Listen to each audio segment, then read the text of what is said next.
Entonces, cuando hablamos acerca de esta experiencia de plenitud dentro de la visión del ser humano en el siglo XX y XXI, vamos a realizarlo apoyándonos en investigaciones que hay sobre el campo antropológico, el campo religioso y también el campo de la neuropsicología, ¿no? Hay estudios que han ido avanzando y han ido mostrando cómo el proceso evolutivo del ser humano tiene algunas características y algunos rasgos muy propios. Sin embargo, se ha podido también evidenciar que hay algunos experimentos que han hecho por un buen tiempo algunos científicos y han encontrado que, por ejemplo, los primates han logrado desarrollar, por ejemplo, un lenguaje por lo menos de un niño que tuviera unos 2 años, digamos, ¿no? Entonces, cuando hablamos de esta experiencia en el que se puede notar que el ser humano sigue siendo un animal, de alguna manera se puede notar que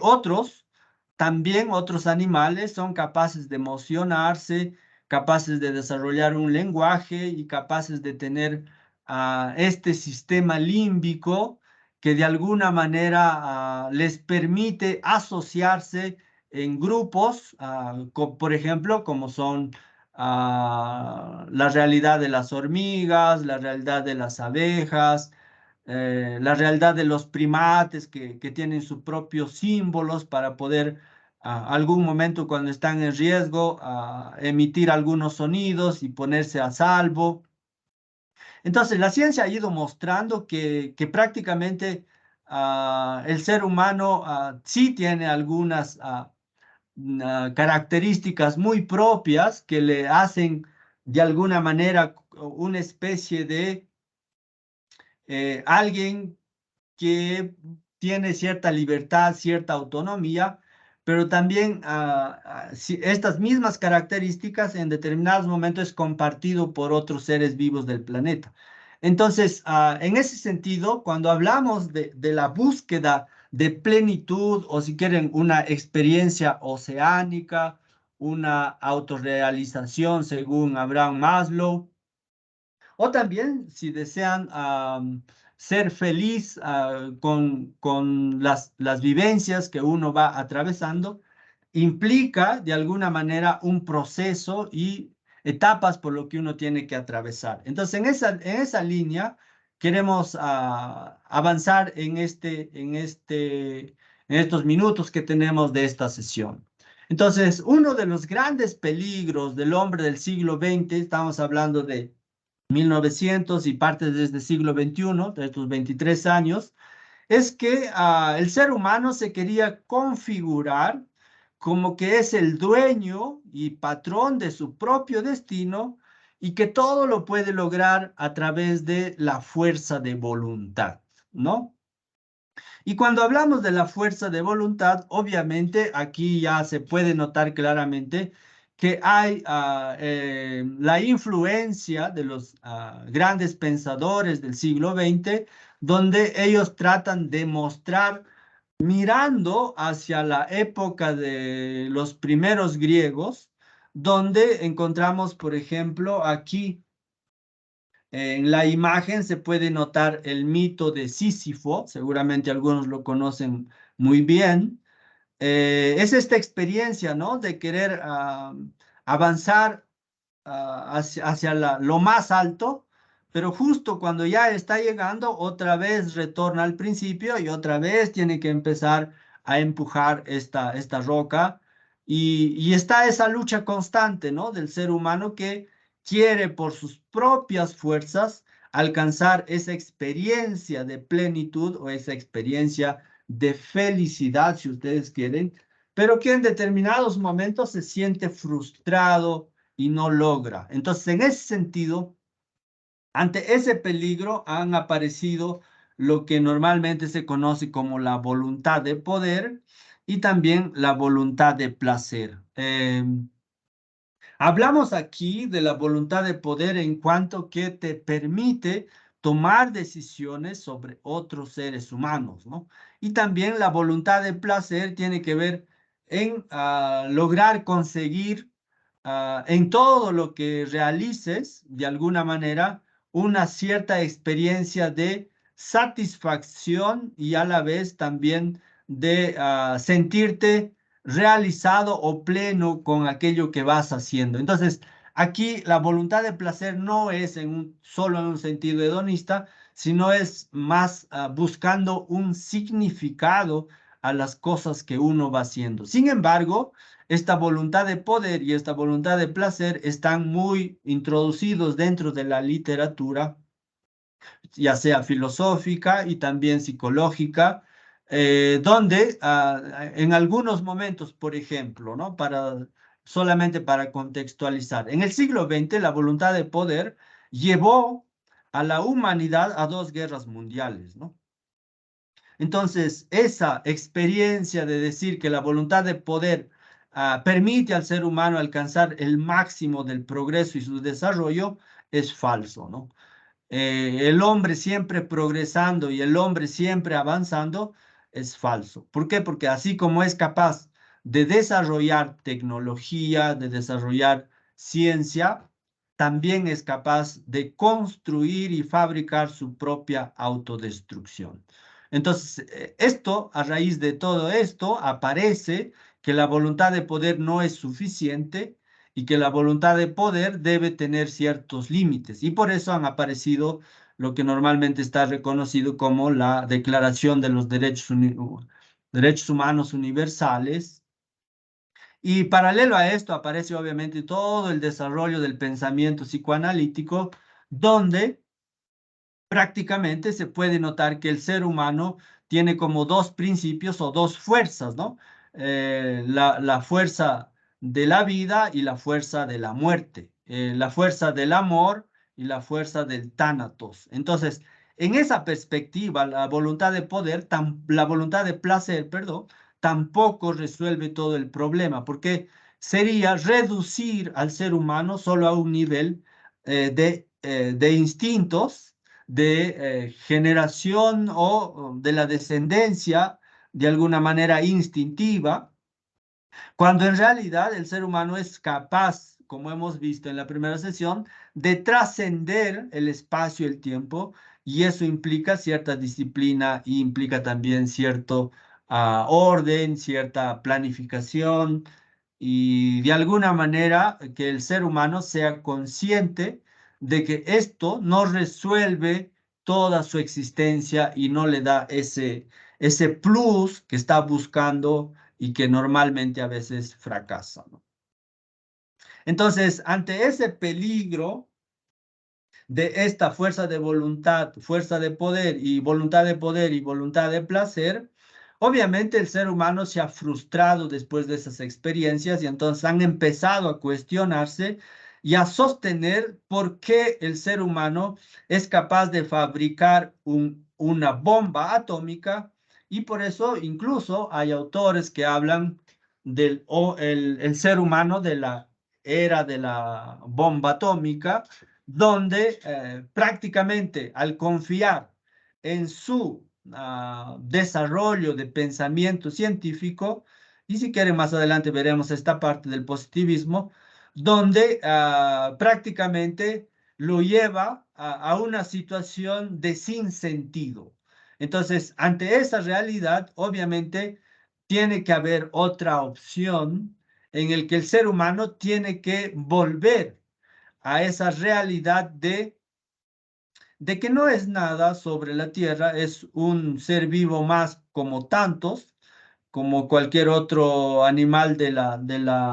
entorno de la naturaleza, y tiene que empezar a surgir esta voluntad de abandono. Entonces, esta es una opción ante las dos anteriores. Cuando el ser humano es capaz de abandonarse y confiar su existencia hacia un ser superior, entonces es cuando realmente va a empezar a sentir sentimientos de gratitud y también sentimientos de que todo lo que tiene lo ha recibido y no es que él ha construido y ha fabricado todo. Entonces, ante esta voluntad de abandono, lo que intenta el ser humano es volver a ese mundo religioso que de alguna manera deja esa fe ciega en el progreso de la ciencia y recupera esta dimensión olvidada de la experiencia espiritual. Entonces, cuando hablamos del retorno hacia ese anhelo religioso o hacia esa experiencia de búsqueda de plenitud, estamos hablando de que el ser humano, si es que se apoya solo en la voluntad de poder y la voluntad de placer, va a terminar de alguna manera enceguecido, un fenómeno un tanto narcisista, egoísta, que no le va a permitir realmente lograr esa experiencia de plenitud del que estamos tratando de desarrollar en esta sesión. Entonces, por eso es muy importante que se pueda recuperar esa dimensión del mundo religioso. Se habla de un hominis religiosus, donde prácticamente ante el sinsentido y ante la experiencia de la barbarie, de matar a gente tan solo porque pertenece a una determinada raza, luego ha generado interrogantes bastante serias y también aquellos que buscaban la protesta, la rebelión, terminan volviendo a los templos, a las parroquias, a las catedrales, a volver a esa experiencia espiritual de oración y también de contemplación, de meditación, porque sienten que si siguen en esa dirección, el futuro es la aniquilación o la hecatombe de la humanidad. Entonces, ante eso, obviamente,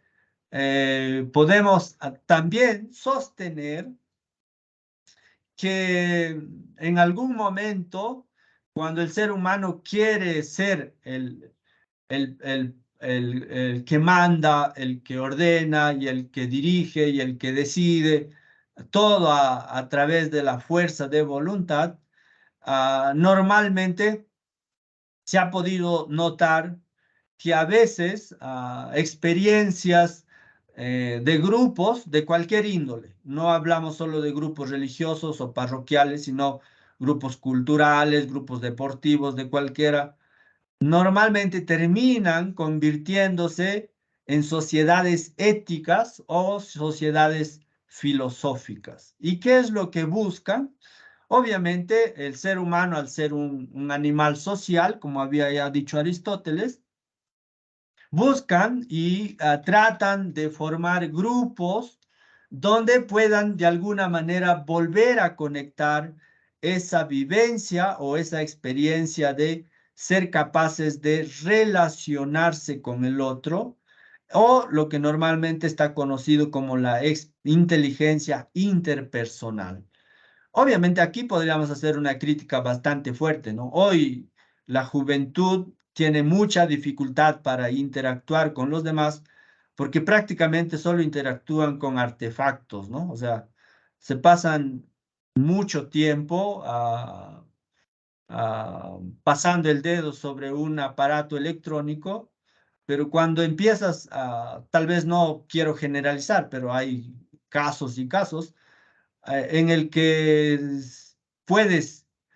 se puede notar que jóvenes, secundaria, también en algunos casos universitarios, tienen dificultades para entablar un diálogo profundo y serio sobre algunos temas.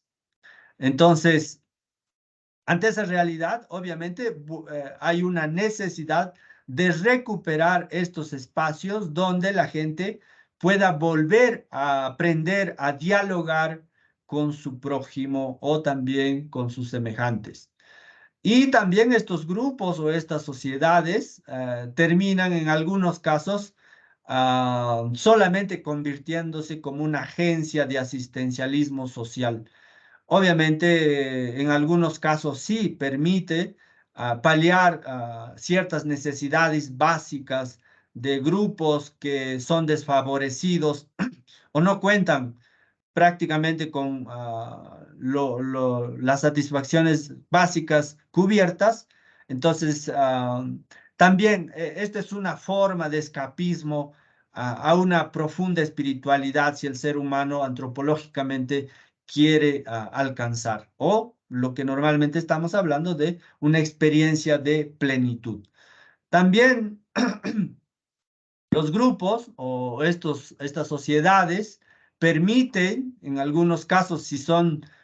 guiados a través de técnicas y estrategias, permiten que sus integrantes vayan en un claro crecimiento personal y social. Entonces, allí se puede notar claramente que sí, es una buena forma de poder contribuir a hacer de esta sociedad o de este mundo algo diferente, pero creemos que es insuficiente si solamente seguimos con esta fuerza de poder y fuerza de placer, donde el ser humano quiere ser el amo y señor de todo. Entonces, en ese sentido, hablamos de que en el siglo XXI obviamente han aparecido, ¿no? Fenómenos dentro de la misma Iglesia Católica y también dentro de los movimientos religiosos o mal llamados sectas, donde se puede notar claramente que la gente asiste a estos grupos porque de alguna manera son reconocidos, satisfacen una necesidad de afectividad que todo ser humano tiene y además, de alguna manera, pueden entrar en un trance, de alguna manera espiritual, entre comillas, donde pueden tener sensaciones, por ejemplo, de lo que normalmente está muy difundido, esto de grandes predicadores que te pueden de alguna manera allanar o indicar cuál es el camino. Y también está esto de pastores que se convierten en una especie de profetas y te empiezan a decir cosas, y también ideas que te van convenciendo y te van generando una cohesión grupal emocional que al sentirte tan bien siempre vuelves allá. Entonces, en ese sentido también se puede notar, por ejemplo, que muchas personas asisten a ciertos grupos religiosos porque tienen dolencias, sean físicas, psíquicas, las que fuera, y creen que allí el pastor les va a sanar o les va a curar. Y esto también está dentro de la Iglesia Católica con grupos carismáticos que también realizan un determinado grupo en el que hacen sus celebraciones muy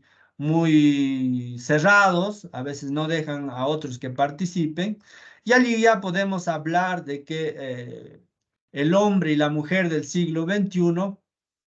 se enfrenta con estos fenómenos que tiene que dilucidarlos, reflexionarlos, interpretarlos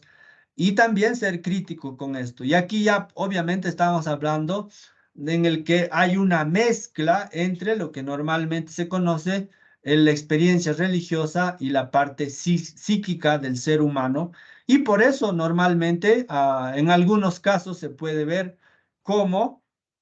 hay algunas familias, algunas personas creen que han podido salvar sus familias porque asistieron a estos grupos. También se puede notar claramente que en algunos casos son manipulados a generar una dependencia de ese grupo religioso y obviamente luego para poder salir a veces es muy difícil también de ella. Entonces, esto también es otro de los fenómenos que afronta y vive el ser humano en el siglo XXI, ¿no? Entonces, ante esa realidad, obviamente queremos distinguir claramente qué es el campo de la mente humana, de la psique humana, y qué es lo que implicaría una religión como un medio para trascender el ser humano, su existencia, hacia algo superior y diferente a sí mismo. Entonces, hablamos de la psicología si es que se entiende solamente psicología como fuerza de voluntad y psicología como voluntad de poder y voluntad de placer. Obviamente este es un reduccionismo del ser humano, no está comprendiéndolo a un nivel integral y si quieren a un nivel de lograr esa experiencia de plenitud o esa experiencia de felicidad que todos anhelan, pero a veces no se sabe cómo alcanzar. En cambio, religión hay que entenderlo como esa experiencia del ser humano que tiene la capacidad de relacionarse con este otro, con mayúscula, este otro como una experiencia de un misterio que no lo abarca comprender la mente, y también este otro como una dimensión espiritual en el cual tiene que ceder su voluntad. Y por eso es que si ustedes, si ustedes recuerdan el pasaje bíblico donde María dice, hágase en mí tu voluntad, obviamente esa frase o el fiat de María, lo que algunos lo conocen, significa un total abandono y entrega a hacer la voluntad de su creador. Y allí obviamente se nota claramente que no hay, digamos, no hay esa experiencia en el que el ser humano se ve como autosuficiente o tiene toda esa voluntad de poder para lograr hacer todo lo que él quisiera, ¿no?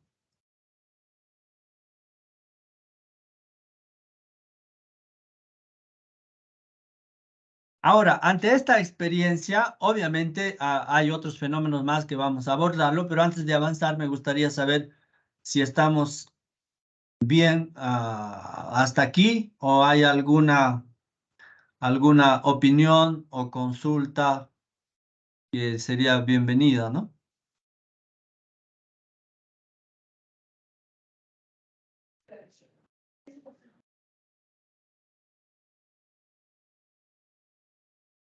¿Vamos bien hasta aquí?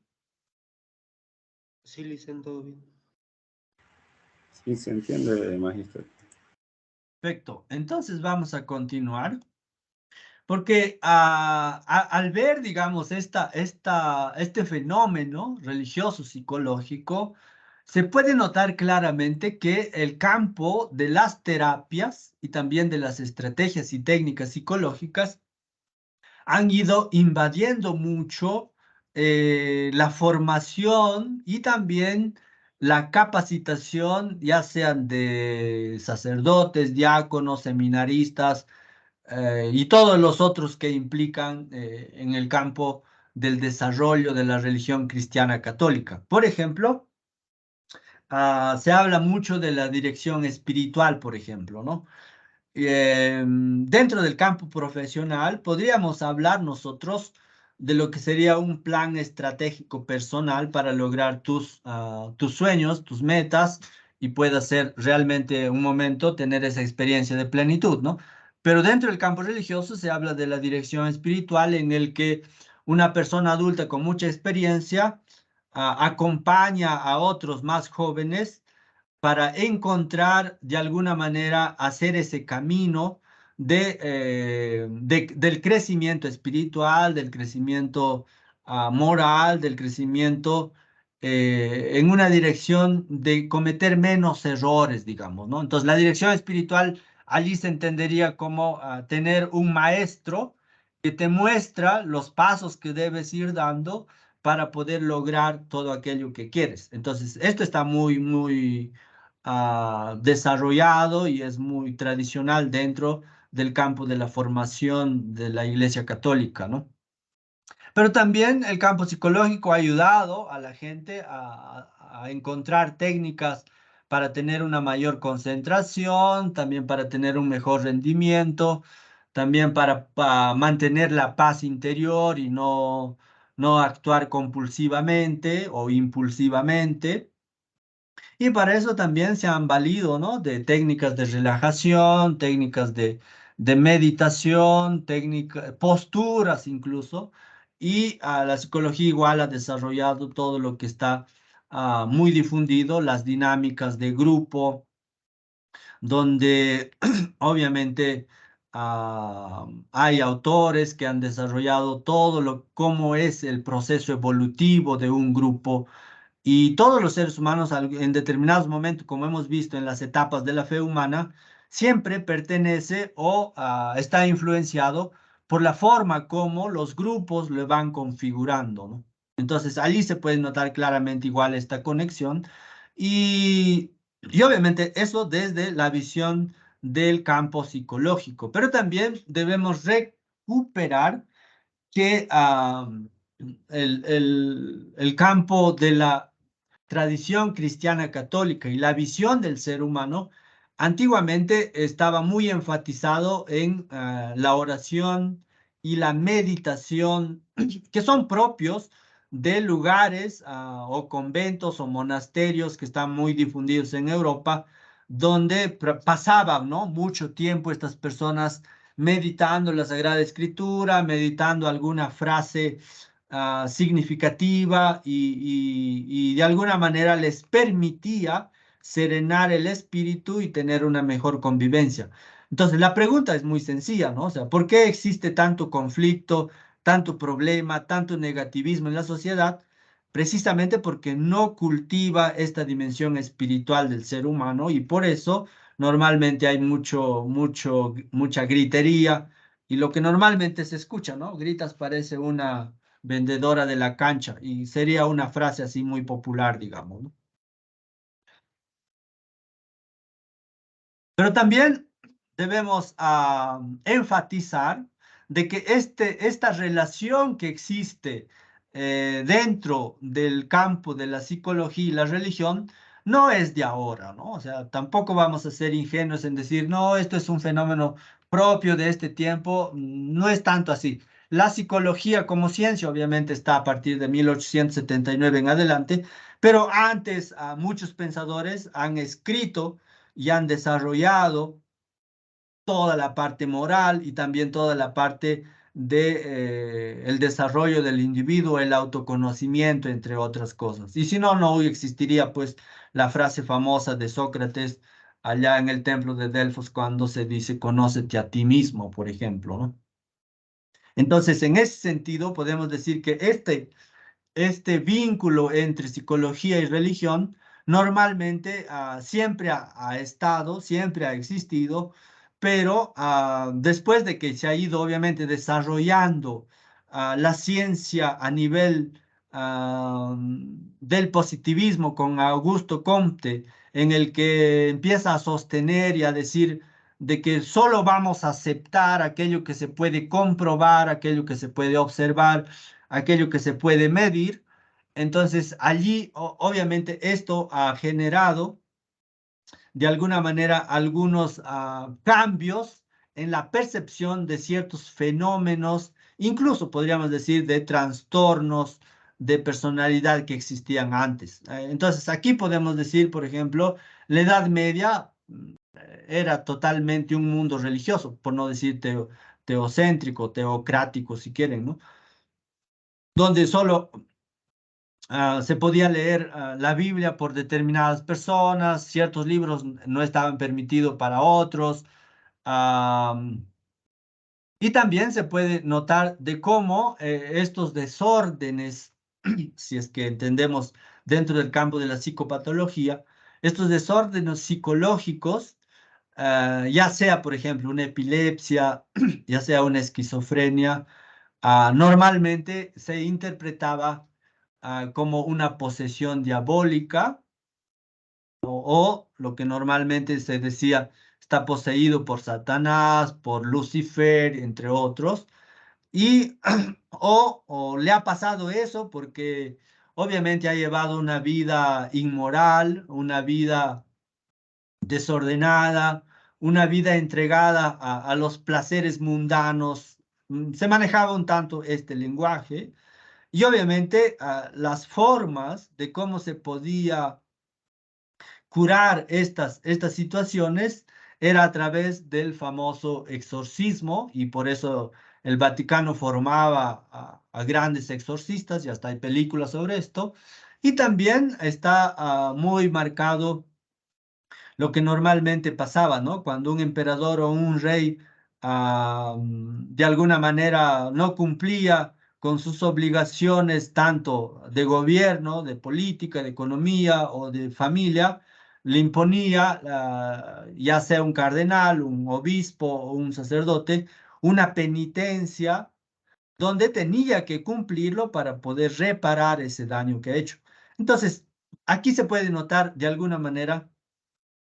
cómo ha ido evolucionando y hay un cambio, digamos, ¿no? Después, cuando ya aparece obviamente la medicina y aparece los lugares donde se puede tratar a estas personas que tienen trastornos psicopatológicos, obviamente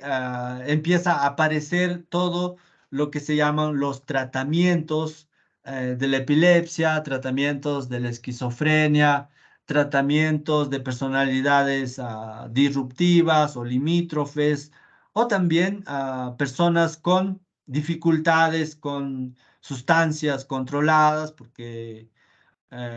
terminan siendo dependientes. Hay gente que logra salir, hay otros que no. Entonces, aparece todo esto, pero aún así, lo que podemos rescatar y señalar es que, por ejemplo, si revisamos aquí en Cochabamba nomás,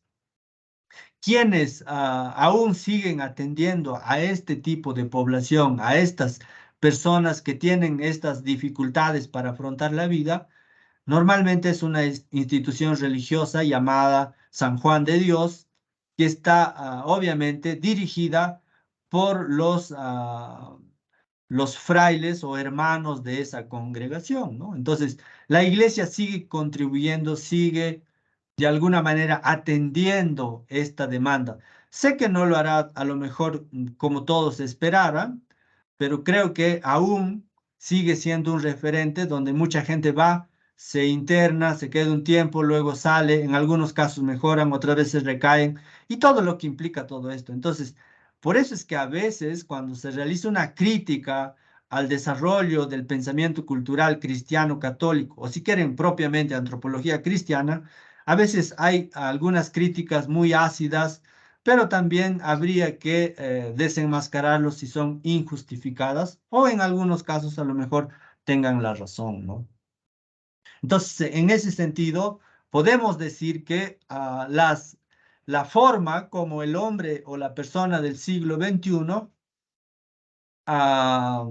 normalmente encontramos una especie de tres tipos de mentalidades, ¿no? Estos tres tipos de mentalidades del ser humano, tanto varones y mujeres del siglo XX y XXI, se puede categorizar en tres, ¿no? Está por una parte la mentalidad de superación y también está por otra parte la mentalidad de felicidad y la mentalidad de crecimiento. Cuando hablamos de mentalidad de superación, obviamente nos estamos refiriendo a todo aquello que la psicología, la psiquiatría y otras ciencias del comportamiento están intentando ayudar a las personas a resolver sus problemas dentro del campo psíquico. Entonces, esa preocupación obviamente implica que estas personas tienen dificultades para afrontar la vida, obviamente se les cataloga como enfermas, entonces tienen que recuperar la salud. Y para eso se necesita un psiquiatra que es médico y terapeutas que son psicólogos, ¿no? Con sus diferentes líneas. Entonces, esa experiencia va a permitir de alguna manera que esa persona se vaya transformando y vaya adquiriendo un cierto sentido sobre la vida y sobre el mundo, y empieza a disminuir, o tal vez si quieren más propiamente, a paliar la ansiedad, a paliar su sufrimiento psíquico, sus tristezas y también las culpas, o lo que está de moda en estos tiempos, ansiedad, y también lo que normalmente está conocido como el estrés o el burnout. Entonces, esto obviamente es posible ayudar a esta gente a superar esas situaciones, consiguiendo un estado positivo de sentimientos donde lo desagradable pasa a ser algo ya querido. Entonces, en ese sentido, una mentalidad de superación está caracterizado por sentimientos en el que la persona se siente oprimida, se siente una especie de víctima que no es capaz de afrontar su vida. Entonces, en ese sentido, busca formas de superarlos y deja esa actitud de ser alguien que solamente se queja, sino empieza a ser protagonista y empieza a afrontar cada uno de estos, obviamente acompañado por estas dos líneas de la psiquiatría y la psicología, ¿no? En cambio, una mentalidad de felicidad, obviamente esto es, de alguna manera se opone a esta de superación, porque aquí podríamos decir, ¿no? Hoy que se viene Semana Santa, hay gente que quiere alcanzar la felicidad sin ningún costo, ¿no? Sin pagar ningún precio. Entonces, en ese sentido, se habla dentro de la antropología cristiana de que hay personas que quieren ser religiosas cristianas como una especie de descafeinadas, con menos calorías, en el sentido de que no quieren pasar por la cruz para poder tener esa experiencia de nueva vida, de resurrección. Entonces, obviamente aquí se puede notar claramente que estas personas, si tienen que evitarlo, el sufrimiento, el desasosiego o esas experiencias oscuras y dolorosas, pues lo van a hacer y de alguna manera,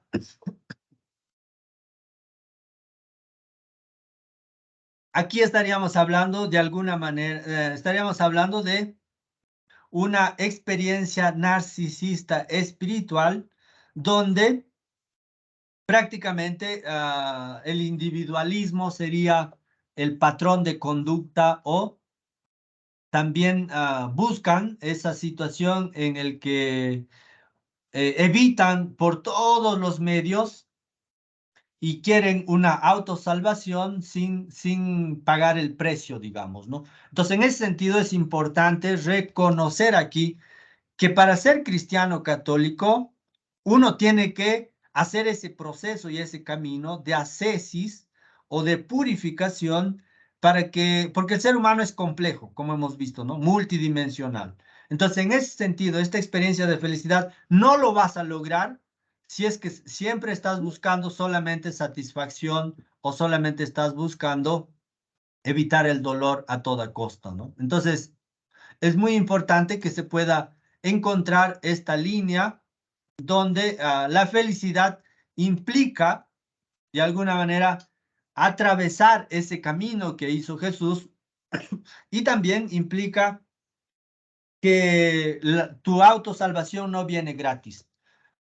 Tu salvación sí está realizada, pero implica también que tú tienes que hacer tu propio proceso para que tengas esta experiencia de plenitud y de alguna manera experiencia cumbre de felicidad. Y por último, obviamente tenemos la mentalidad de crecimiento. Y cuando hablamos en este nivel de crecimiento, estamos hablando de estas diferentes técnicas que normalmente se está introduciendo para tratar de evitar que el ser humano atraviese experiencias desagradables. Aquí podríamos hablar, por ejemplo, del yoga, también podríamos hablar de la energía cósmica, la acupuntura, podríamos hablar de experiencias, incluso, ¿no? La manipulación de la conciencia que hemos hablado en ciertos grupos religiosos y otros elementos como la fotometría, que incluso empiezan a recuperar todos estos hechos que se viven dentro de gente que realiza de alguna manera adivinación, ocultismo y todo aquello que cuando el ser humano no puede soportar cierto sufrimiento, busca en otros seres humanos, en otras personas, de alguna manera encontrar respuestas a sus interrogantes, pero es importante recuperar que el ser humano, para llegar a esa cumbre interpersonal, a esa cumbre intrapersonal y también a ese crecimiento a nivel cognitivo,